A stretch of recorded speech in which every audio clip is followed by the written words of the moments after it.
Hello mga idol, for today's video ay magluluto ko ng sapsoy.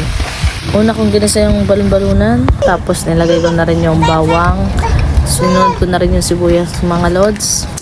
Pagkatapos nilagay ko na yung baby corn or maliit na mais, tapos sayote nilagay ko na rin.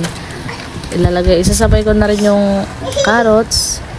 Yan mga idol, masustansya na to idol, lalo na yan broccoli idol. Maganda talaga sa katawan natin yung mga masustansya, mga lods. Yan, nilagay ko na rin ng tubig pampasabaw. Ayan, nilagay ko na rin yung atay. Sinunod ko na yung chicharon mga lods at lalagyan ko na rin ng pampalasa, asin, toyo. Nilagyan ko na rin ng konting MSG, asukal. At lalagay ko na rin yung pampalapot, cornstarch. Ayan mga lods. Sarap nito, tara kain tayo. Unang subo para sa inyo mga idol. Talagang masarap sa pakiramdam kumain ng gulay. Talagang nakakalakas. Favorite ko itong mga ganito mga lods. Pampahabay potato ng buhay mga idol. Kaya pang nintay nyo magluto na kayo. Kain tayo.